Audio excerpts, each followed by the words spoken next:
Zakir, Iran में इस वक्त क्या कुछ चल रहा है, किस तरीके से वहां पर जो जानकारियां हैं वो सामने आ रही हैं? करंटली सिचुएशन बहुत टेंस है, और स्टूडेंट्स एज इन जो हमारे क्लासमेट्स और बाकी यूनिवर्सिटी के स्टूडेंट्स हैं वो बहुत ज़्यादा टेंस है और फिक्र में है, और उनके पेरेंट्स भी। बेसिकली यहाँ पे हमें बताया गया है कि किसी के पास रिसोर्सेज नहीं है हमारे हमको इवैक्यूएट करने के लिए, जो अनएक्सेप्टेबल है हमारे लिए, क्योंकि हम सब बहुत डरे हुए हैं। हालत बहुत ख़राब है। इवन हमारे डॉर्मेटरीज के बाहर अटैक्स हो रहे हैं, ब्लास्ट हो रहे हैं, जो हमें बहुत बहुत ही ज़्यादा डरा रहा है। or we want to get out of here as soon as possible. Ji. That's basically the situation we're facing here as students. Or it's looking like the government of India doesn't care about us here. और वो नहीं चाहते हैं कि हम हमारे लिए वो कुछ करे, हमें यहाँ बाहर निकाले। अगर कोई और यहाँ पे कंट्री में जैसे हुआ था, जैसे यूक्रेन में हुआ था, तो दे वर इमीडिएटली इवैक्यूएटेड। हम हमारे लिए वैसा कुछ नहीं किया जा रहा। एम्बेसी की तरफ से आप लोगों को कुछ इस वक्त एडवाइजरी, कुछ जानकारी दी गई है जाकिर? यूनिवर्सिटी की तरफ से हमें अभी सिर्फ ये बोला गया है कि तुम्हें कल रिलोकेट किया जाएगा दूसरी स्टेट की तरफ, जो कुम है। कुम में भी लेकिन अटैक्स होते जा रहे हैं, तो ये बहुत प्रॉब्लमेटिक है हमारे लिए। अगर हमें रिलोकेट भी कर रहे हैं तो फिर भी हमें डेंजर जोन में जाना पड़ रहा है। मैं इंडियन एम्बेसी की बात कर रहा हूं। बाकी एम्बेसी की तरफ से आप लोगों की तरफ से कोई जानकारी, कोई सूचना? एमएससी की तरफ से कुछ खास ये नहीं बोला गया है, बस यही कि in contact with the universities, और यूनिवर्सिटीज ने ये बताया कि हमें ज़्यादा से ज़्यादा रिलोकेट किया जाएगा। और कुछ यूनिवर्सिटीज को किया गया है, जी। इवैक्यूएशन की बात की गई है, जैसे उनको आर्मेनिया से निकाला जा रहा है, लेकिन फॉर मोस्ट यूनिवर्सिटीज हमारे लिए कुछ नहीं किया जा रहा है। जी, मैं आता हूं आपके पास। अली भी हमारे साथ लगातार बने हुए। अली, कुछ अपडेट्स, इस वक्त क्या कुछ चल रहा है इजराइल में? जो कैजुअलिटीज हैं उसकी कुछ जानकारी सामने आ पाई है, जो अलग अलग जगहों पर मिसाइल्स हिट हुए हैं उसके बाद?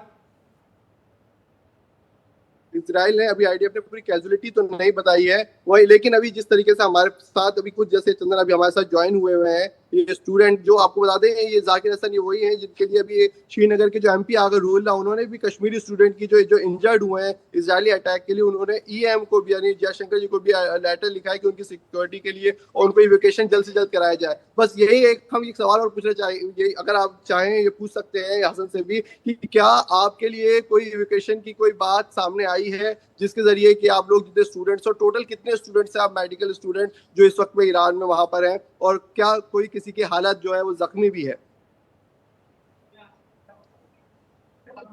जी जाकिर। अब मुझे पूछ रहे हैं?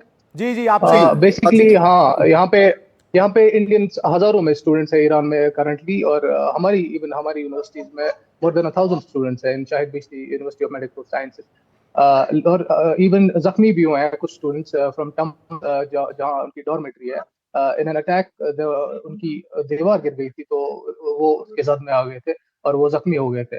और सब ऐसे ही डरे हुए हैं। इवन ये पॉसिबल है कि रैंडमली कहीं पे भी बॉम्ब गिर जाए। इवन हमारी डॉर्मेट्री, या जैसे कि कल हुआ, हमारी जो डॉर्मेट्री है यूनिवर्सिटी की, उनके बाहर ब्लास्ट हुआ और बिल्डिंग वहां पे फट गई, और इवन उनके सारे शीशे टूट गए थे। तो सब बहुत ज्यादा इस टाइम पे डरे हुए हैं, और सब चाहते हैं कि इस टाइम पे हमें यहाँ से बचाया जाए, इवैक्यूएट किया जाए। मैं लेकिन जाकिर आपसे एक चीज और समझना चाहूंगा। जो इस वक्त स्थिति है, जो आम ईरान के लोग हैं वो किस तरीके से इसको एसेस कर रहे हैं, उनका क्या रिएक्शन है जिस तरीके से लगातार ईरान भी हमले कर रहा है और इजराइल के हमलों को झेल रहा है? ईरानी अवाम भी बेसिकली डर रही है, और सम पीपल आर फ्लीइंग, भाग रहे हैं यहाँ से लोग, और कुछ लोग बस चुप रहे हैं अपनी जगह से, अपने घरों में। मोस्टली यहाँ पे कोई दिख नहीं रहा है, सड़कों पे सन्नाटा है। जितना यहाँ पे चहल पहल होती थी वो सब खत्म है। यहाँ पे बहुत हर जगह जहाँ वो शांति सी छाई हुई होती है, जिससे इंसान को और ज्यादा डर लगता है कि मैं कहाँ निकला हूँ बाहर इस टाइम पे। और हमें निकलना पड़ता है, क्योंकि हमें हमें लड़ना पड़ता है अपने खुद को बाहर निकालने के लिए इधर से। जी जी, मैं समझ रहा हूं बिल्कुल।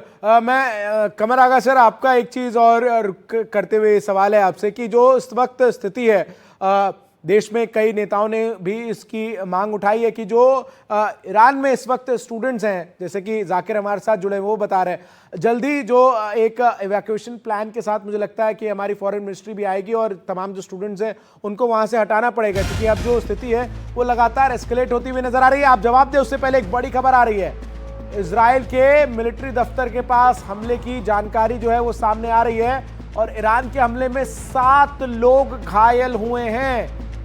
इजराइल के मिलिट्री दफ्तर को निशाना बनाया गया है और वहां 7 लोग घायल हुए हैं। ये जानकारी जो है वो इस वक्त सामने आ रही है। तो कैजुअल्टी का जो नंबर है वो शुरुआती दौर में 7 घायलों का सामने आया है। और जैसा कि ईरान की तरफ से इंटेंशन था कि जो मिलिट्री एस्टैब्लिशमेंट्स हैं, जो नेताओं के रेजिडेंशियल इलाके हैं और जहां पर साइंटिस्ट रहते हैं, उनको निशाना बनाया जाए। कमर आगा सर, कुछ वैसा ही होता हुआ नजर भी आ रहा है। हाँ, इनकी कोशिश तो है, इनकी जो इंफॉर्मेशन इंटेलिजेंस इनके पास है उसके हिसाब से इन्हीं ने अटैक उन जगहों पे किया है। अब ये देखना है कि क्या सचमुच वहाँ पे कोई साइंटिस्ट था या नहीं था। मेरा ख्याल है अगर वहाँ रहते भी होंगे तो उनको उन लोगों ने हटा दिया गया होगा, पहले ही किसी दूसरी सेफ जगह पे पहुँचा दिया गया होगा। मुश्किल होगा मानने उन लोगों को टारगेट करना। दूसरी बात ये भी है कि अगर कितनी इंफॉर्मेशन ईरान के पास थी ये अभी पता नहीं है, सॉलिड इंफॉर्मेशन। ईरान को ऐसा लगता है कि कभी कभी दिक्कत होती है इंफॉर्मेशन गैदरिंग के लिए, लेकिन इजराइल को आसानी से ईरान की इंफॉर्मेशन उनके पास काफ़ी है, इकट्ठा है। बहुत समय से हम देख रहे हैं बहुत से साइंटिस्टों को लगातार टाइम टू टाइम वो अटैक करते रहे, मारते रहे हैं। टॉप जनरल्स को भी उन्हीं ने अभी टारगेट किया है। लेकिन यह है कि ईरान अपनी स्ट्रेंथ को दिखा रहा है, बता रहा है कि भाई देखिए हम दूसरे देश नहीं हैं कि जहाँ पे आपकी दूसरी ईरान की कोशिश ये है ये बताने की कि इजराइल जो को कि वो मिलिट्री के माइट से अपनी ऑब्जेक्टिव को पूरा नहीं कर सकता। और दूसरी बात ये कि वो इनकी पूरी कोशिश ये है कि ईरान को कि इजराइल को मिडल ईस्ट के अंदर बिल्कुल इररिलेवेंट बना दो, यानी उसको इतना दबा दो, इतना पुश कर दो कि वो कोई भी अमेरिकन या यूरोपियन हित हैं उनको आगे नहीं बढ़ा पाए, और ताकि यूरोप और अमेरिका की जो फॉरेन पॉलिसी उसमें इजराइल की पोजीशन घट जाए। ये एक उनका अटेम्प्ट है। कहाँ तक कामयाबी मिलेगी ये तो पता नहीं है, मगर वो काफ़ी समय से इसके लिए कर रहे हैं। गाज़ा युद्ध है कि वो चलता रहे, ख़त्म ना होने पाए और वहाँ पे उनको कामयाबी ना मिले। लेबनान और सीरिया में मिल गई है, लेकिन ये कि वहाँ पे उनको ऐसा लगता है कि जल्दी ही वहाँ पे अपोजिशन खड़ा हो जाएगा और वो भी काफ़ी पावरफुल होगा, तो ये भी शॉर्ट लिव्ड उनका पीरियड होगा। इस तरीके की उनकी कोशिश है। और दूसरी बात ये कि ईरान ने ये भी डिमॉन्स्ट्रेट कर दिया कि उसके पास वेपन सिस्टम है जो उसने खुद स्वयं बनाए हैं और उनके पास टेक्नोलॉजी है। और वो ये कहते हैं कि ठीक है अगर आप डिस्ट्रॉय भी करते हैं तो नॉलेज को तो आप डिस्ट्रॉय नहीं कर सकते, हमारे पास नॉलेज है, हम फिर बना लेंगे। जैसे सद्दाम हुसैन के पीरियड में हुआ था, 8 साल युद्ध चला, ईरान पूरी तरीके से उन्हीं ने ध्वस्त कर दिया था सारा। मैं एक बड़ी खबर आ रही है कमर आगा सर, जरा दर्शकों को बता दे, फिर आपके पास मैं आ रहा हूं। इस वक्त बड़ी जानकारी दे दे दर्शकों को। ईरान के एयर डिफेंस पर इजराइल का हमला, ये बड़ी जानकारी। Surface to air missile launcher तबाह कर दिया गया है। रडार मिसाइल प्रोडक्शन साइट को भी तबाह करने का दावा जो है वो किया गया है इजराइल की तरफ से। तो ईरान के एयर डिफेंस सिस्टम पर हमला जो है वो किया गया है और ये तस्वीरें भी बाकायदा इसकी जारी की गई हैं किस तरीके से जो एयर डिफेंस सिस्टम है उसको निशाना बनाया गया है। साथ ही आपको बता दें कि जो surface to air missile fire जहां से किया जाता है उसको भी निशाना बनाया गया है। तो अब उन तमाम जगहों को भी इजराइल टारगेट कर रहा है जहां से शाम होने के बाद ईरान जो है वो हमले करता है और उन सभी जगहों को भी हिट कर रहा है इजराइल। तो ये बड़ी जानकारी इस वक्त आपको दे रहे हैं। Surface to air missile launcher को तबाह किया गया है। जाकिर साहब हमारे साथ जुड़े हुए। जाकिर साहब, आपसे मैं जानना चाह रहा हूं, अब निश्चित तौर पर जो इस वक्त हमें स्थिति नजर आ रही है वो ये है कि इजराइल अब बाय डिफॉल्ट उन जगहों को हिट कर रहा है जहां से बीते 2 दिनों से लगातार उस पर हमला हो रहा है। हम लोग ऑब्वियसली वो अटैक करेंगे जी, ऑब्वियसली वो डिस्कस करेंगे, वो करेंगे अटैक उस पे जहां से उनको अटैक हो रहा है। तो it puts us at risk, तो बाकी जनरल अवाम को रिस्क हो रहा है। कल तजरीश स्क्वायर में आज तजरी स्क्वायर में अटैक हुआ, वहाँ पे कार बॉम्बिंग हुई। इवन मोसाद के एजेंट्स यहाँ पे घुसे हैं जो लोकल ठीक है, लोकल्स को मैं टारगेट आ रहा कर हूं रहे हैं आपके और वहाँ पास। पे अटैक मैं जाकिर हुसैन साहब आपसे ये जानना चाह रहा था, ये जो इस वक्त स्थिति है इसको किस तरीके से हम देखें, क्योंकि अब इजराइल के लिए ये बड़ा टारगेट यही है कि हम पर जहां से हमले हो रहे हैं हम कम से कम उन जगहों को टारगेटेड स्ट्राइक्स में हिट करें। देखिए, ये इजराइल ने शुरू किया है वार, ईरान उस जगहों पे हमला कर रहा है जहां इजराइल ने किया है। अब इजराइल आगे फिर करेगा तो ईरान भी उसका जवाब देगा, और ये वार तब तक जो है एस्केलेशन जो है टिट फॉर टैट जो है ये चलता रहेगा जब तक कि अमेरिका या बड़ी पावर जो है इंटरवेन नहीं करेंगी।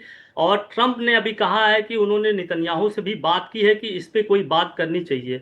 हैफा पोर्ट पे हम ये बताना चाहते हैं कि हमारे अडानी का बड़ा इन्वेस्टमेंट है उसमें, उसका भी बड़ा नुकसान हुआ है जो कि हमारे लिए चिंता का विषय है। तो हम ये नहीं देख रहे हैं कि जिस तरीके से ईरान प्रॉम्प्टली अटैक कर रहा है, इसने इजराइल को सरप्राइज में डाला है। शायद पूरी दुनिया ये नहीं सोच रही थी कि ईरान इस तरीके से रिटेलिएट करेगा। तो ये वार जो है, अगर कोई बड़ी ताकत इसमें इन्वॉल्व होकर इसको नहीं रोकती है, मेडिएशन नहीं करती है और इसको रोक नहीं लगाती है, तो मेरे ख्याल से ये दोनों कंट्रीज जो है एक दूसरे के ऊपर अटैक करते रहेंगे। और खासकर जो है इजराइल चाहेगा कि अमेरिका फिर से इसकी आर्म सप्लाई करे। और अभी जो दोपहर में न्यूज आई थी, यूनाइटेड किंगडम इंग्लैंड ने कहा कि उसका एक जहाज इजराइल की तरफ जा रहा है और उसमें क्या है ये नहीं बताया गया। लेकिन साथ ही साथ जो है अपनी जो है प्रेस कॉन्फ्रेंस में ईरान के जो फॉरेन मिनिस्टर है उन्होंने कहा कि हम दोनों चीज के लिए तैयार हैं, हम इजराइल के रिटेलिएशन को रोकेंगे नहीं, हम भी रिटेलिएट करेंगे। दूसरी तरफ हम निगोशिएशन भी करने को तैयार हैं, लेकिन शर्त यह है कि इजराइल जो रोके। और वो ये दो चीजें और उन्होंने कहा कि इजराइल इस टॉक को, न्यूक्लियर टॉक को कामयाब नहीं होने देना चाहता। दूसरी तरफ उन्होंने ट्रंप के पॉइंट वाइज जो है ट्रंप को कंट्राडिक्ट किया है, काउंटर किया है कि आप इस अटैक के पीछे हैं, आप अपना पल्ला झाड़ नहीं सकते। जो सोशल ट्रूथ पर ट्रंप ने डाला था अपना कि हम इसके पीछे नहीं हैं, तो पॉइंट वाइज जो है ईरान के फॉरेन मिनिस्टर को उनको काउंटर किया है। तो मसला यह है कि दोनों तरफ जो है एक सस्पिशन ये बना हुआ था कि ईरान शायद उस लेवल पर ना जाए, लेकिन ईरान कहाँ तक जाएगा? ईरान की जो रिजीम है वो सोच रही है हम ये मिसाइल रख के या अपना इमेज रख के क्या करेंगे जब हम खत्म हो जाएंगे। और ये भी मैं फिर बाद में कह रहा हूँ कि इजराइल जो अटैक कर रहा है वो कभी भी जो है ईरान के न्यूक्लियर इंफ्रास्ट्रक्चर को डिस्ट्रॉय नहीं कर सकता, क्योंकि ये 800 मीटर के नीचे है, जिसको बंकर बस्टर बी बॉम्बर जो अमेरिका ने डिगो गार्सिया पे रखा है, अगर उसका अटैक होता है तब जाके कहीं नुकसान होगा। दूसरी तरफ अगर रिजीम चेंज करना चाहते हैं तो ये भी पॉसिबल नहीं है, क्योंकि ये हम जानते हैं कि ईरान इजराइल का 80% है, 80 गुना है, इजराइल सिर्फ 20 गुना है। और ईरान के पास 7-6 लाख जो है फौज है ग्राउंड पर। तो और वो फोर्सेस जो है लगातार जो है 30 साल से लड़ती भिड़ती रही हैं, वो कोई जो है बैठी नहीं है कि सिर्फ जो है वर्दी पहन के बैठी हैं। एक बहुत बड़ी घमासान लड़ाई होगी। और अमेरिका का थिंक टैंक ने ये कहा है कि अगर रिजीम चेंज के लिए अमेरिका फौज उतारता है तो उसको 2 लाख फौज लगभग 5 साल तक वहां स्टे करने पड़ेगा। दूसरी दो बातें यहाँ पे आती है, क्या 5 साल के लिए अमेरिका फिर यहाँ पे आना चाहता है? नंबर 2, क्या अमेरिका के पास इतनी फोर्सेस हैं कि वो ग्राउंड पे आके लड़ाई कर सकते हैं? दोनों मामलों में अमेरिका इस पोजीशन में नहीं है, क्योंकि ट्रंप का जो मेक अमेरिका ग्रेट अगेन का प्रोग्राम है बिल्कुल खत्म हो जाएगा। अमेरिका की अर्थव्यवस्था जो है 37 खरब की कर्जदार है, क्या उसमें 10 ट्रिलियन का और बढ़ाएगा?